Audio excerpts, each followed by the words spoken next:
Wander is a little under the weather. So I'm going to be playing Myst. And this is real Myst. So it's different than the conventional Myst. I mean, the Myst that I'm used to playing was probably the original 1993 edition. Because my father and his friends were obsessed with it. I mean, my father had always had an Atari, but then he later acquired I think our oldest Windows computer, and Myst was probably one of the first PC games that at least I know of that had come out. And I remember being, 5 years old and just staring at this screen in awe, being like, wow, this is different from a movie. You're actually in a new environment and interacting with things. That's awesome. And it was like a nightly ritual. I would stick around my dad and watch him play Myst. And then it was Riven a couple of years later. And then it was Exile. And by the time Myst Revelation came out, I was old enough to play it on my own. So I completed that one on my own. Myst Uru on my own, and End of Ages. So then later on, I think back in high school, I'd actually gone back and played Riven and Exile, and Myst was sort of last on my list because Myst was the oldest of them all. It hadn't been quite as refined as the later games, but I actually don't know if I ever completed it on my own, which is sad. So I'm going to be going back. This is real Myst. It's updated a little bit more. I think I'm still going to be playing it the traditional mouse click way because I just prefer it that way. Also, you don't get stuck into weird corners and stuff. I think that happened to Wander in Abduction. And actually, I'd wanted to play this because we had played Abduction, which was their most recent game. And there was just something about Myst that was real nostalgic. Actually, my art handle is KeeperofAges in part because the worlds in Myst are called ages. And I always love the allegory of just entering a world through a book.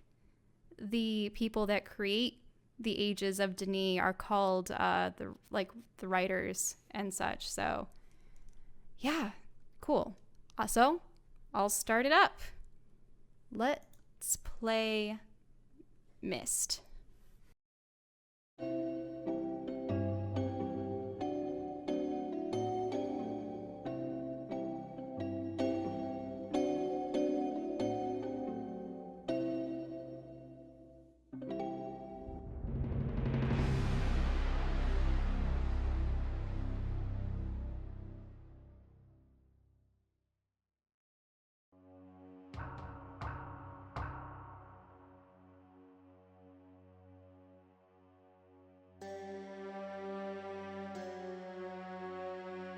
I realized the moment I fell into the fissure that the book would not be destroyed as I had planned. It continued falling into that starry expanse of which I had only a fleeting glimpse. I've tried to speculate where it might have landed, but I must admit that such conjecture is futile. Still, questions about whose hands might one day hold my Myst book are unsettling to me. I know my apprehensions might never be allayed, and so I close, realizing that perhaps the ending has not yet been written.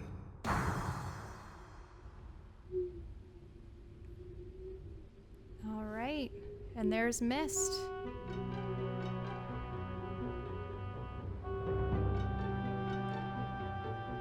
So nostalgic. Okay, just click this panel and we'll get to the Age of Myst.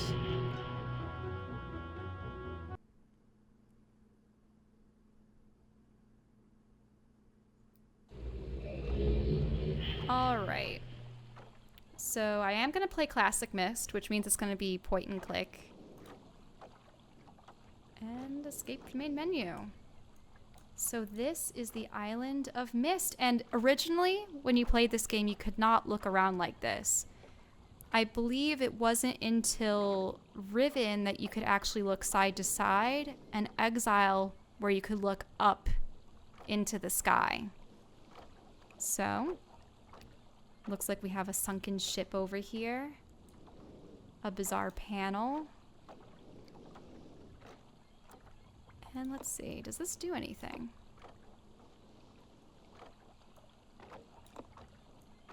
No. Okay. So we have some ivy. Whoa, the way it looks around is a little fast. I actually want to turn around.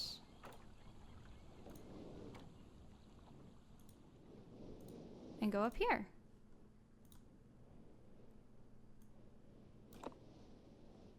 I probably have to provide power to these. Usually they have you provide power.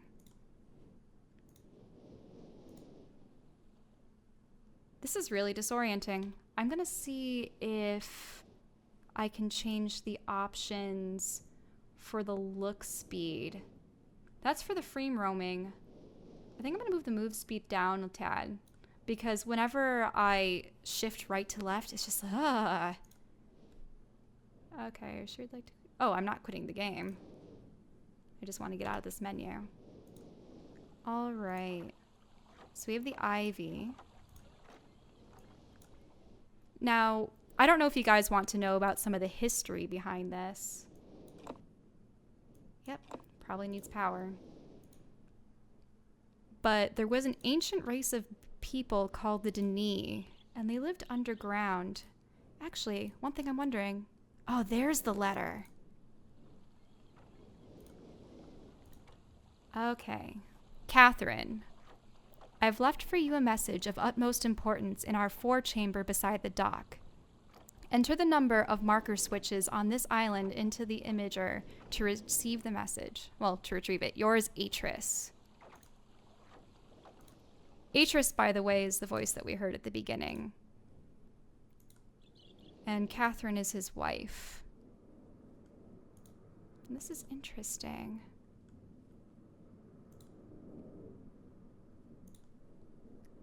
And this is the bookshelf. Unfortunately, most of the books have been burned to a crisp. You try looking at them, and it's just gutted. Though there are some books that are still intact. So this is, for instance, Channelwood. Huh.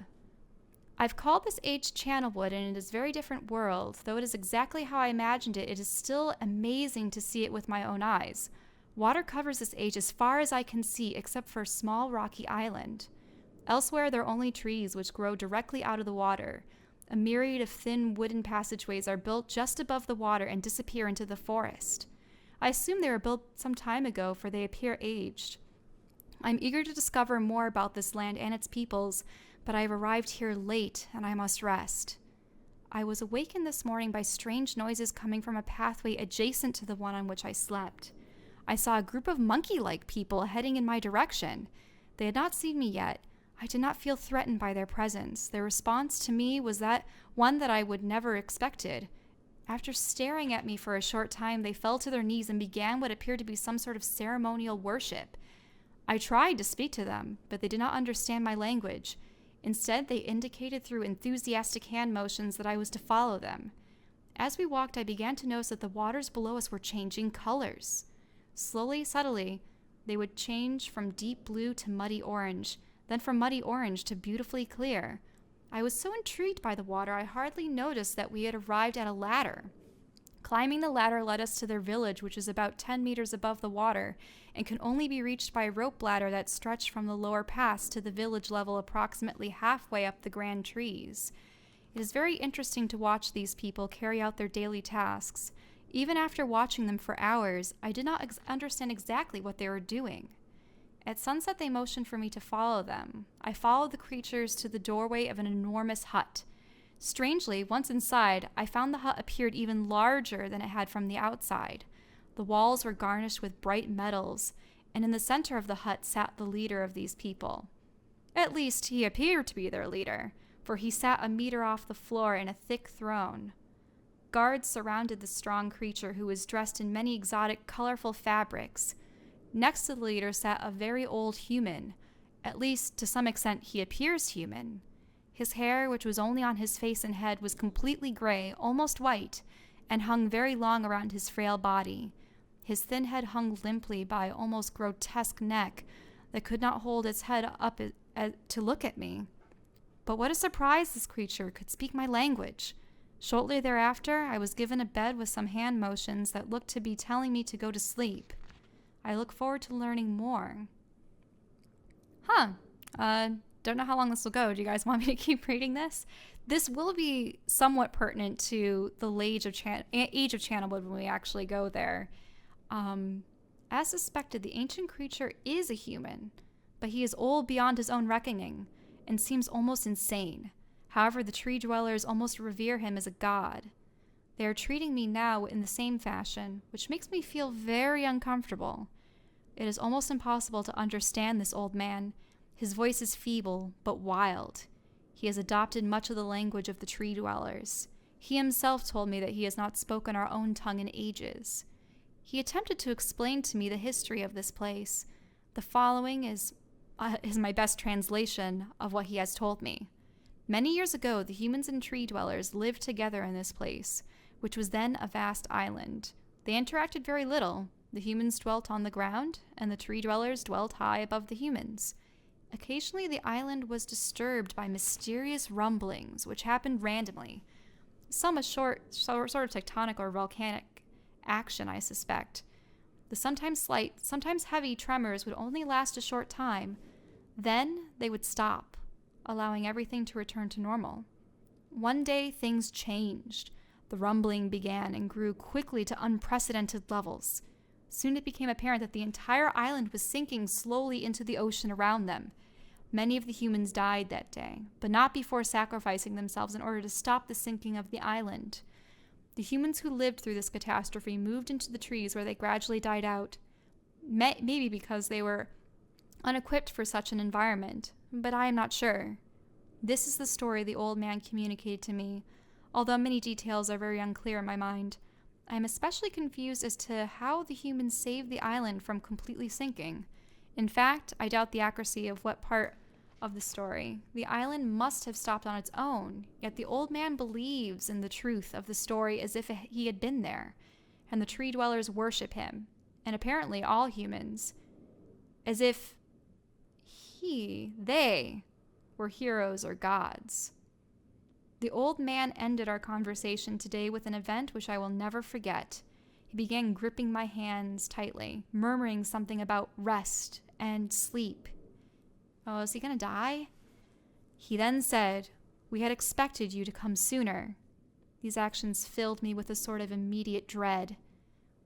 With much effort, he stood to his feet. I tried to help, but he pushed me away with more force than I imagined his frail body contained. The tree dwellers quietly surrounded him with very solemn faces. They then kneeled before him. He walked to each and placed his hand on their heads. All the while he murmured words which I did not understand. Finally he turned to me and smiled. Then he closed his eyes and walked out the door and off to the narrow path high in the trees. The tree dwellers were silent. They began a procession down the nearest rope ladder. As I was descending, I saw several of them pick up the body he had fallen into the lower level of the walkway and carried it away. He was laying down at the dead end of a short pier-like structure. With the use of some potion, one of the tree creatures lit the pier on fire, and I watched as the flames engulfed him. As this strange funeral proceeded, the waters around the pier changed to a dull green. This morning I awoke, finding it hard to even believe the previous evening's events. The water was a dull green for as far as I can see now. For some reason, the water no longer shifts color. As I wander throughout the pathways, the creatures watch me, curious to see what I will do next. They are constantly offering me strange objects of affection. I even found food outside the doorway to the room in which I slept. This is a unique race of beings. I hope to learn their language soon so that I may learn more from them. Interesting. The ink has changed color. I know that the brothers in this game are often shown with either red or blue ink. So I'm interested in seeing if maybe this is Akinar's work. I believe he was associated with blue for a time. And Cirrus. All right. I have lived on this world for 3 months off and on, and the tree dwellers have shown great hospitality. I'm even beginning to learn bits of their language. I have decided to return home for an extended stay with my loving wife and my sons. Oh, no, this is definitely Atrus then, because Atrus is the father of this family. and hopefully return with them. However, I am sure Catherine will once again refuse. I think this age would be a wonderful experience for them all, and I at least look forward to how Cirrus and Achenar will react to its curious inhabitants. Catherine is staying behind, as expected. My sons have returned with me, and they enjoy this age very much. They get along very well with the tree dwellers, and are picking up their language surprisingly fast. I have no doubt that it will not be too long until they can speak with the tree dwellers much better than myself. Oh, people are talking about the microphone. Okay. I am leaving tomorrow to check on Osmoian age. Cirrus has suggested that I allow him and his brother to stay. Though the idea unsettles me, I know the boys are growing up rapidly. The hospitality of these creatures is such that I could think of no better place to leave them alone for a short while, so I will consent to their request. I warn the boys not to take advantage of the respect the tree dwellers have for their ideas. They seem to understand my warning, and I have faith they will follow it. Much to my dismay, upon arriving in Everdunes, I learn that Pran and her people are continuing to be menaced by the Chothdik. I fear for their survival and plan on returning to her shortly after checking on Cirrus and Achenar here. See Everdunes journal for more information. Okay, well, it looks like that's another journal that we'll get around to reading. After watching Cirrus and Achenar, I see they're handling things very well, and I think I can put to rest any fears about leaving them in Channelwood again, for a little longer time. The tree dwellers seem slightly distressed that I am leaving, but are happy that Cirrus and Achenar are staying behind again. I have been gone for over 3 days, and have been to many different places. I had to tell Cirrus and Achenar about Pran's death today, and they were visibly shaken, although they only remembered her from their childhood. Catherine has suggested that it would be wise for Cirrus and Achenar to leave Channelwood for a while, and I have to agree. They'll be returning with me when I leave again. Just so you guys know, by the way, when they're talking about the dunes or Channelwood, they're actually referring to other ages. So, as I was explaining before I started reading these entries in the book, the Denis lived underground in a vast system of caverns, and they developed the art of writing in part so that they could actually acquire resources, I believe, from other worlds and bring them back to their own. And there was actually a difference of theories regarding what people were actually doing when they wrote an age. Essentially, authors would describe a world in great detail, and it had to be made with special ink, it had to be made in a special book, and then, if done correctly, a stable age would form, and a panel would appear, and then you could actually take yourself to that world. There was a belief for a long time that when a person wrote an age, they created it. But then there was also another theory that worlds are infinite, that the universe was infinite, and that you were merely opening a portal to one possibility. So it's interesting that Atrus is already talking about Cirrus and Achenar and how he fears that they might use the respect that the native peoples of these worlds give them against them, or use them to subjugate them in such a way. And that's actually going to take that's actually going to be a major part of this game, because it gets to your head when you write these ages. Some people believed that they were gods, that they had created the ages, and the people in them were their subjects or their slaves. But Atrus has a very different opinion, and that's going to be an integral part of this series. So I'll continue with this right here. I have told my sons that they'll be returning with me in 2 days. They spent the entire night telling me of an adventure they experienced in my absence, and it was rather remarkable. It seems they constructed a boat with the creatures and traveled some ways out into the surrounding waters.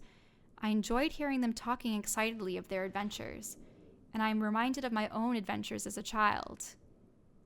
I finally understand why the tree dwellers have been giving me their many inks and insisting I write with them. Looking through some of my past entries, I see now that the inks have changed from the black I thought that they were to various different colors. I have shown some of the creatures my journal, and they have laughed and howled. I did not know they had such a sense of humor. Even now, as I look through this very colorful journal, I cannot help but laugh myself. We'll be returning tomorrow, so my sons are with the creatures for the last night here. They have told me they would like to come to Channelwood again, and also asked if they can visit some other ages alone, though I will have to think over their request. I believe they have proven to me that they are trustworthy and responsible. Catherine will also have to help me decide whether they are ready for travel alone. For now, I must give my farewells to the creatures, for I do not know how long it will be until I visit this age again. Interesting. I don't know if this is something that will be pertinent to be later. Usually in these books and entries, there are things that I prefer to draw. I'm just going to do a really quick sketch of this map, because I do not know if it will be pertinent later on. And this was one thing that Wander and I had talked about when we were playing Abduction. There didn't seem to be enough notes or enough things that we could use as notes. There's a dotted line between this one and that one, and this branches off to another square, which goes up there to another pier, and done. All right. And there's nothing more to this book. Now, I suppose I don't want to bore you guys with reading all the other ones. It looks like we have the age of something. I wish I could zoom in on this. The stone skip age. Oh, rhyme. Yeah, that plays a large role in some of the later books. All right, so I'll take a step away from this.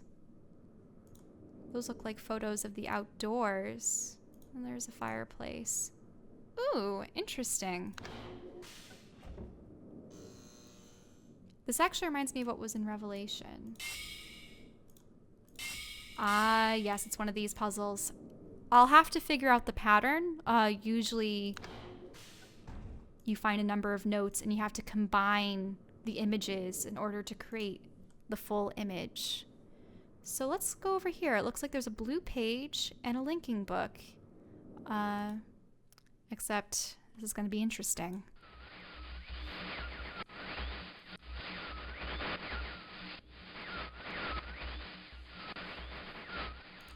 And they're static.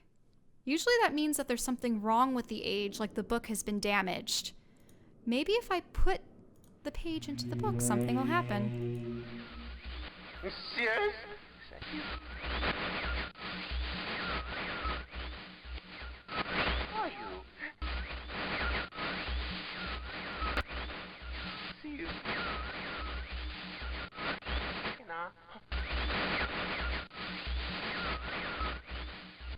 Help me. Bring me blue pages.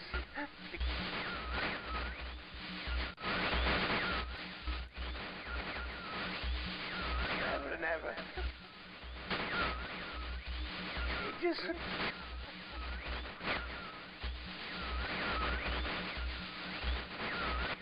I must have the blue page.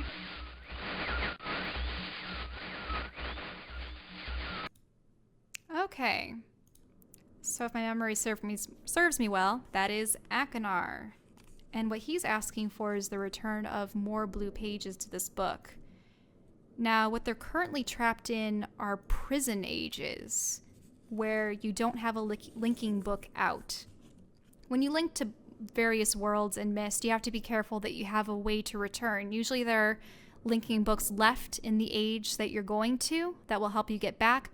There are very few books that can actually take the trip with you in like a knapsack or another carrying implement, and that way you can return to another age with the one that you have. But if you don't have a book in there with you, then you end up trapped forever. And for these guys, being trapped in books that are already damaged could mean death. As you'll see in Riven, which is the second game. But I'll put this in there.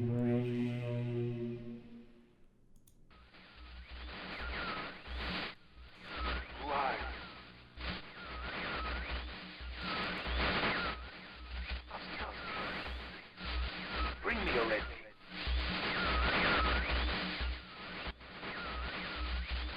I can't see. I need a red page, you must. All right. And that is Cirrus, and he wants the same thing from us. He wants us to bring him red pages.